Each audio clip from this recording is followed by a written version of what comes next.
दोस्तों पिछले 3 सालों से स्मार्टफोन के प्राइसेस काफी तेजी से बढ़ रहे हैं और ये चीज शायद आपने भी नोटिस की होगी कि जो स्मार्टफोन आपको 3 साल पहले 15,000 का मिल रहा था, आज 2022 में उसी टाइप के फीचर्स और स्पेसिफिकेशंस के साथ आने वाले स्मार्टफोन की प्राइसेस आपको 18 से 19,000 देखने के लिए मिलती है। लेकिन आपने कभी सोचा है कि पिछले 3 सालों से स्मार्टफोन की प्राइसेस इतनी ज्यादा तेजी से क्यों बढ़ रही है? अगर नहीं सोचा तो कोई बात नहीं, आज के इस वीडियो में हम इसी के ऊपर बात करने वाले हैं। तो ये वीडियो काफी इंफॉर्मेटिव होने वाली है, इसलिए वीडियो को जरा सा भी स्किप मत करना और एंड तक जरूर देखना।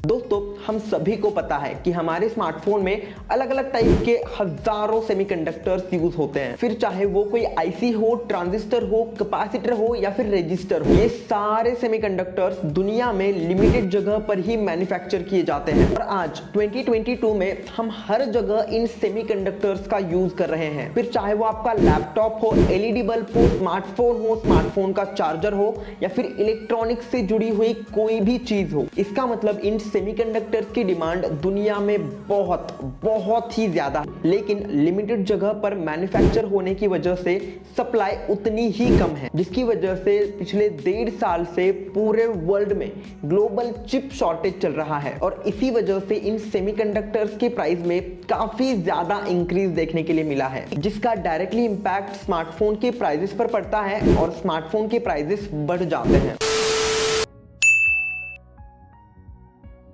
दोस्तों आज से 2 साल पहले 5G का इतना ज्यादा क्रेज नहीं था, लेकिन अभी 2022 में इंडिया में जितने भी स्मार्टफोन्स 15,000 से ज्यादा की प्राइस पॉइंट पर सेल किए जा रहे हैं, उनमें से ज्यादातर स्मार्टफोन में हमें 5G देखने के लिए मिलता है। इवन 2022 में कई सारे ऐसे स्मार्टफोन्स भी हैं जो कि 15,000 से कम प्राइस के हैं और उनमें भी हमें 5G देखने के लिए मिलता है और ये भी एक मेजर रीजन है जिसकी वजह से इंडिया में पिछले 2 सालों से स्मार्टफोन की प्राइस काफी ज्यादा इंक्रीज हो रही है, क्योंकि जब भी कोई कंपनी अपने स्मार्टफोन के साथ 5G देती है तो स्मार्टफोन कंपनीज को अपने फोन के प्रोसेसर बनाने वाले कंपनी को प्रोसेसर के पैसे के साथ साथ ही 5G मॉडेम के पैसे भी देने पड़ते हैं।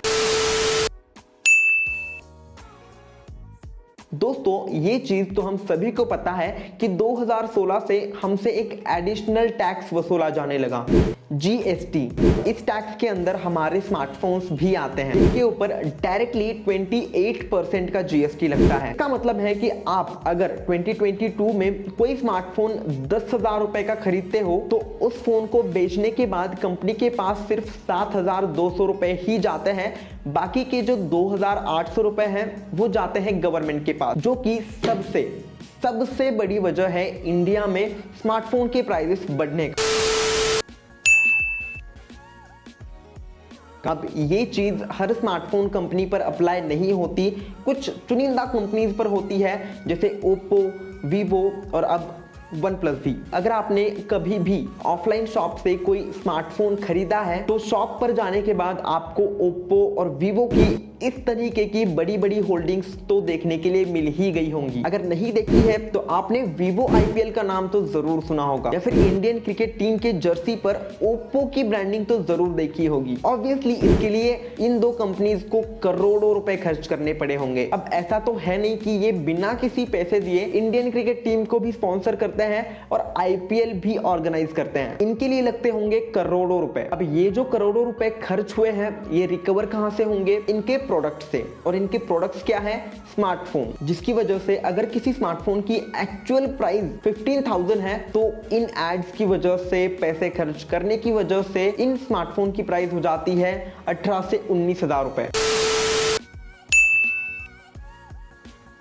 दोस्तों हर साल हमें स्मार्टफोन इंडस्ट्री में कोई ना कोई नया इन्वेंशन देखने के लिए जरूर मिलता है, फिर चाहे हम बात करें फोल्डिंग स्मार्टफोन्स के बारे में, 5G स्मार्टफोन्स के बारे में, अंडर डिस्प्ले फिंगरप्रिंट सेंसर के बारे में या फिर पॉपअप सेल्फी कैमरास के बारे में। अब ऐसा तो है नहीं कि ये सारे इन्वेंशंस अपने आप इन्वेंट होते रहते हैं, इन सारे इन्वेंशंस को करने के लिए हजारों इंजीनियर्स लगते हैं, हजारों ट्रायल्स लगते हैं और इनमें खर्च होता है कई सारा पैसा। अब ये चीज सारी कंपनीज नहीं करती, जिसकी वजह से कई सारी कंपनीज के स्मार्टफोन्स की प्राइसेस काफी कम रहती है, जैसे Xiaomi, Poco, Realme, so and so. लेकिन कई सारी कंपनीज करती भी है, जैसे सैमसंग का फोल्डिंग डिस्प्ले स्मार्टफोन, वीवो का सबसे पहला स्मार्टफोन जो कि पॉपअप कैमरा के साथ आया था, एज वेल एज वीवो ने ही सबसे पहले अपने स्मार्टफोन में अंडर डिस्प्ले फिंगरप्रिंट सेंसर दिया था। इन स्मार्टफोन कंपनीज की तरह आप भी एक इन्वेंशन कर सकते हो। नीचे जो रेड कलर का सब्सक्राइब बटन है उसे दबाकर, लेकिन सब्सक्राइब करके फिर से मत दबा देना, अनसब्सक्राइब हो जाता है। जनता को आप मूर्ख समझना बंद कर दीजिए। तो दैट्स इट, इस वीडियो के लिए इतना ही था। अगर आपको ये वीडियो पसंद आई है तो वीडियो को लाइक जरूर कर देना, और जैसा कि मैंने कहा इन्वेंशन करना है तो रेड कलर के सब्सक्राइब बटन को दबा दो और चैनल को सब्सक्राइब कर लो। बाकी मैं आपसे मिलता हूं अगली वीडियो में, तब तक के लिए जय हिंद।